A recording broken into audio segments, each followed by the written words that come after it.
ನಮಸ್ತೆ ಸ್ನೇಹಿತರೆ, ನಾನು ನಿಮ್ಮ ಪ್ರವೀಣ್. ಗುರುಭಕ್ತಿ ಯೂಟ್ಯೂಬ್ ಚಾನಲ್ಗೆ ಸ್ವಾಗತ, ಸುಸ್ವಾಗತ. ಕಾರ್ಯತಡೆ. ನನ್ನ ಯಾವುದೇ ಕೆಲಸ ಕಾರ್ಯಗಳು ಆಗ್ತಾ ಇಲ್ಲ. ನೋಡಿ, ಓದುವ ವಿಚಾರದಲ್ಲಿ ಇರಬಹುದು. ಮನೆಗೆ ಬಂದ್ಬಿಟ್ಟು ಇವಾಗ ಸಪೋಸ್ ತಿಳ್ಕೊಳ್ಳಿ, ವಧು ಅಥವಾ ವರನಿಗೆ ನಾವು ಅನ್ವೇಷಣೆಯನ್ನು ಮಾಡ್ತಾ ಇದ್ದೀವಿ.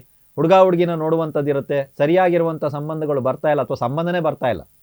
ಇದು ಕೂಡ ಕಾರ್ಯತಡೆನೆ. ನಮಗೆ ಅನ್ಕೊಂಡಿರುವಂಥ ನೌಕರಿ ಸಿಗ್ತಾ ಇಲ್ಲ, ಉದ್ಯೋಗ ಸಿಗ್ತಾ ಇಲ್ಲ, ಇದು ಕೂಡ ಕಾರ್ಯತಡೆನೆ. ನಾವು ಅನ್ಕೊಂಡಿರುವಂಥ ರೀತಿನಲ್ಲಿ ನಾವೇನು ಬಂಡವಾಳ ಹೂಡಿದೀವೋ ಆ ರೀತಿಯಲ್ಲಿ ವ್ಯಾಪಾರ ಆಗ್ತಾ ಇಲ್ಲ, ಇದು ಕೂಡ ಕಾರ್ಯತಡೆನೆ. ಆಯ್ತಾ? ನಾವು ಅನ್ಕೊಂಡಿರೋ ರೀತಿಯಲ್ಲಿ ಜೀವನ ಸಾಗ್ತಾ ಇಲ್ಲ, ಇದು ದೊಡ್ಡ ಕಾರ್ಯತಡೆ. ಆಯ್ತಾ? ಸೊ ಇದೆಲ್ಲದಕ್ಕೂ ಒಂದು ಪರಿಹಾರವನ್ನು ನಾನು ತಂದಿದ್ದೀನಿ. ಈ ಪರಿಹಾರವನ್ನು ಯಾರು ಬೇಕಾದರೂ ನೀವು ಮಾಡಿ ನೋಡಿ. ಪ್ರತಿದಿನ ನಿಮ್ಮ ಮನೆಯಲ್ಲಿ ಅಡುಗೆ ಅಂತ ಆಗ್ತಾ ಇರ್ತದೆ ಅಲ್ವಾ? ನೀವು ಅನ್ನ ಮಾಡ್ತಾ ಇರ್ಬೋದು, ಚಪಾತಿ ಮಾಡ್ತಾ ಇರ್ಬೋದು, ಏನೇ ಇರ್ಬೋದು. ಅನ್ನದ ಒಂದು ರೂಪ ಏನೇ ಇರಲಿ, ಊಟದ ರೂಪ ಏನೇ ಇರಲಿ, ತಿಂಡಿಯ ರೂಪ ಏನೇ ಇರಲಿ, ಅದು ಬೇಕಾಗಿಲ್ಲ. ಅದರಲ್ಲಿ ನೀವೆಲ್ಲ ಊಟ ಮಾಡುವ ಮುನ್ನ ಸ್ವಲ್ಪ ಪ್ರಮಾಣದಲ್ಲಿ ತೆಗೆದು ನಿಮ್ಮ ಮನೆಯಿಂದ ಹೊರಗಡೆ ಹಾಕಿಡಿ. ಅದನ್ನು ಪಕ್ಷಿಗಳು ತಿಂತವೋ, ಹಸುಗಳು ತಿಂತವೋ, ನಾಯಿ ತಿಂತವೋ ಗೊತ್ತಿಲ್ಲ, ಆ ರೀತಿ ಜಾಗದಲ್ಲಿ ಅದನ್ನು ಹಾಕಿಡಿ.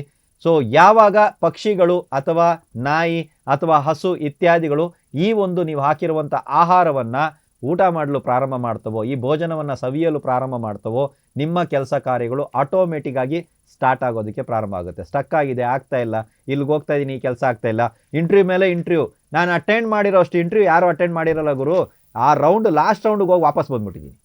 ಗೊತ್ತಾಯ್ತಾ ನಿಮಗೆ? ಸೊ ಈ ರೀತಿ ಯಾವುದು ಕೆಲಸ ಆಗ್ತಾ ಇಲ್ಲ, ನಂದಾಗಿಲ್ಲ, ಓಕೆ, ನನ್ನ ಜಾತಕದಲ್ಲಿ ಏನೋ ಸಮಸ್ಯೆ ಇರ್ಬೋದು, ಗೋಚಾರ ನಡೀತಾ ಇರ್ಬೋದು, ದಶಾಭುಕ್ತಿ, ಮನೆಯಲ್ಲಿ ಇದ್ದವ್ರಿಗೆ ಯಾರ್ದು ಆಗ್ತಾ ಇಲ್ಲ, ವಾಸ್ತು ದೋಷನ. ಸೊ ಅದಕ್ಕೆ ಬದಲಾಗಿ ನಾನು ಹೇಳಿರುವಂಥದ್ದು ಏನೇನೋ ಗೊಂದಲಗಳನ್ನ ಹಾಕ್ಕೊಳ್ಳೋಕೆ ಹೋಗ್ಬೇಡಿ. ಸ್ವಲ್ಪ ಮನೆಯಲ್ಲಿ ಯಾರಿದ್ದಾರೆ ಮೇಯ್ನ್ ಅಡುಗೆ ಮಾಡುವಂಥವ್ರು ಯಾರಿದ್ದಾರೆ ಅವ್ರಿಗೆ ಹೇಳಿಡಿ, ಅವ್ರಿಗೆ ಈ ವಿಡಿಯೋವನ್ನು ತೋರಿಸಿ, ತಾಯಿ ಇರ್ಬೋದು, ಹೆಂಡತಿ ಇರ್ಬೋದು, ಯಾರೇ ಇರ್ಬೋದು, ಅವ್ರಿಗೆ ತೋರಿಸಿ ಅಡುಗೆ ಆದ ನಂತರ ಒಂದು ಸ್ವಲ್ಪ ಪ್ರಮಾಣದಲ್ಲಿ ತಗೊಳ್ಳಿ, ಹೊರಗಡೆ ಇಡಿ. ಅಷ್ಟೇ. ಒಂದು ಚಪಾತಿ ಪೂರ್ತಿ ತಗೊಂಡೋಗಿ ಹೊರಗಡೆ ಇಡಿ ಅಂತ ನಾನು ಹೇಳಲ್ಲ, ಸ್ವಲ್ಪ ಪ್ರಮಾಣದಲ್ಲಿ ತಗೊಂಡೋಗಿ ಹೊರಗಡೆ ಇಡುವಂಥದ್ದನ್ನು ಮಾಡಿ ನೋಡಿ. ಯಾವಾಗ ಹಸು, ನಾಯಿ, ಪಕ್ಷಿ ಯಾರೇ ಆಗಿರಲಿ ಇದನ್ನು ಸವಿಯಲು, ಇದನ್ನು ತಿನ್ನಲು ಪ್ರಾರಂಭ ಮಾಡ್ತಾರೋ, ತಿಂದಿಲ್ಲ ಅಂದರೆ ಕೆಲಸ ಆಗಲ್ಲ, ನೆನ್ಪಿಟ್ಕೊಳ್ಳಿ, ತಿನ್ನಲು ಪ್ರಾರಂಭ ಮಾಡ್ತಾರೋ ಆಟೋಮೆಟಿಕ್ ಆಗಿ ನಿಮ್ಮ ಕೆಲಸಗಳಾಗೋದಕ್ಕೆ ಪ್ರಾರಂಭ ಆಗುತ್ತೆ. ಇವಾಗ ನಿಮ್ಮಲ್ಲಿ ಕೆಲವರಿಗೆ ಡೌಟ್ ಬರ್ಬೋದು, ಸರ್ ಇದನ್ನು ತಗೊಂಡೋಗಿ ಡೈರೆಕ್ಟಾಗಿ ಹೋಗಿ ಅದಕ್ಕೆ ತಿನ್ನಿಸ್ಬಿಡ್ಬೋದಲ್ಲ ಅಂತ. ಇದನ್ನು ಮಾಡೋಂಗಿಲ್ಲ. ಮನೆಯಿಂದ ಹೊರಗಡೆ ಇಡಿ, ಅದು ತಿನ್ನಬೇಕು. ನೀವು ಕರಿಯಂಗಿಲ್ಲ, ಇಡಿ, ತಿನ್ನಬೇಕು. ಇದೇ ಈ ವಿಚಿತ್ರವಾಗಿರುವಂಥ ಪರಿಹಾರವನ್ನು ನಾವು ಕೊಟ್ಟಿದ್ದೀವಿ. ಯಾಕಂದರೆ ತಗೊಂಡೋಗಿ ಹೊರಗಡೆ ಇಡ್ತೀವಿ, ತಿಂತವೆ, ಇದರಲ್ಲಿ ಏನು ಪರಿಹಾರ ಅಂತ ಇಟ್ಟು ನೋಡಿ.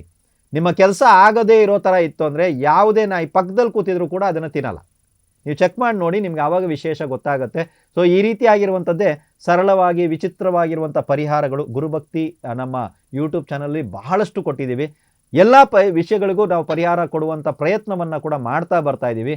ಯಾರಿಗಾದರೂ ವೈಯಕ್ತಿಕವಾಗಿ ಜಾತಕ ವಿಮರ್ಶೆ ಮಾಡಬೇಕು, ನಮಗೆ ವೈಯಕ್ತಿಕವಾದಂಥ ಕೆಲವೊಂದು ಸಮಸ್ಯೆಗಳಿರ್ತವೆ. ಕೆಲವೊಬ್ರು ಆಗ್ತಾರೆ, ನಮ್ಮ ಯಜಮಾನರಿಗೆ ಈ ಥರದೊಂದು ಇದಿದೆ, ನಮ್ಮದು ಎಕ್ಸ್ಟ್ರಾ ಮ್ಯಾರಿಟಲ್ ಅಫೇರ್ ಇದೆ, ಇದಕ್ಕೆಲ್ಲ ಏನಾದರೂ ಪರಿಹಾರ ಹೇಳಿ. ದಯವಿಟ್ಟು ಅದನ್ನೆಲ್ಲ ಕಮೆಂಟಲ್ಲಿ ಹಾಕಬೇಡಿ.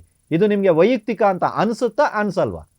5 ನಿಮಿಷ ಕೂತ್ಕೊಂಡು ನನ್ನ ಈ ಪ್ರಶ್ನೆಗೆ ಉತ್ತರ ಕೊಡಿ. ಅನಿಸುತ್ತೆ ಅಂತ ಹೇಳಿದ್ರೆ ಅಪಾಯಿಂಟ್ಮೆಂಟ್ ಪಡೀರಿ. ಇಲ್ಲ, ನಿಮ್ಮ ಹತ್ರ ಬರೋದಿಲ್ಲ, ಖಂಡಿತ ಬರಬೇಡಿ. ಹತ್ರದಲ್ಲಿರುವಂಥ ವಿದ್ಯಾವಂತರಿಗೆ ಹೋಗಿ ಜಾತಕವನ್ನು ತೋರಿಸಿ, ನಾವೆಲ್ಲ ಕೂಡಿ ಬಾಳುವಂಥ ಯೋಗ ಇದೆಯಾ, ಈಗ ಬಂದಿರುವಂಥ ಸಮಸ್ಯೆಗೆ ಕಾರಣವೇನು, ಇದು ಪರಿಹಾರ ಆಗುತ್ತಾ, ಆಗಲ್ವಾ, ಆಗುತ್ತಂದರೆ ಯಾವಾಗ ಆಗುತ್ತೆ, ಏನು ಮಾಡಬೇಕು, ಇಷ್ಟೇ ಪ್ರಶ್ನೆ. ನಾನೇ ಹೇಳ್ಕೊಡ್ತೀನಿ, ಅದೇ ರೀತಿ ಪ್ರಶ್ನೆಯನ್ನು ಕೇಳಿ, ಆವಾಗ ನಿಮಗೆ ವಿಷಯ ಸಿಗುತ್ತೆ. ಅದನ್ನು ಬಿಟ್ಟು ಕೆಲವೊಂದು ಪರ್ಸ್ನಲ್ 4 ಗೋಡೆ ಮಧ್ಯೆ ನಡೆಯುವಂಥ ವಿಚಾರಗಳನ್ನ ನೀವು ಕಮೆಂಟಲ್ಲಿ ಯಾಕೆ ಹಾಕ್ತಾ ಇದ್ದೀರಾ, ನನಗಂತೂ ಅರ್ಥ ಆಗ್ತಾ ಇಲ್ಲ. ಹತ್ರದಲ್ಲಿ ಹೋಗಿ ಒಳ್ಳೆ ವಿದ್ಯಾವಂತನ ಹುಡುಕಿ ಕೆಲಸವನ್ನು ಮಾಡ್ಕೊಳ್ಳಿ. ಅದೇ ರೀತಿ ಕಾರ್ಯತಡೆ ಇರುವಂಥವ್ರು ಯಾರೇ ಇರಲಿ, ಯಾವುದೇ ಕೆಲಸಗಳು ಆಗ್ತಾ ಇಲ್ಲ ಅನ್ನೋಂಥವ್ರು ಯಾರೇ ಇರಲಿ, ನಾನು ಇವತ್ತು ಕೊಟ್ಟಿರುವಂಥ ಈ ಪರಿಹಾರವನ್ನು ಮಾಡಿ ನೋಡಿ. ಖಂಡಿತವಾಗ್ಲೂ ಒಳ್ಳೆಯದಾಗುತ್ತೆ. ಒಳ್ಳೆಯದು ಭಾಳಷ್ಟು ಜನರಿಗೆ ಆಗಿದೆ. ಎಲ್ರಿಗೂ ಒಳ್ಳೆಯದಾಗಲಿ.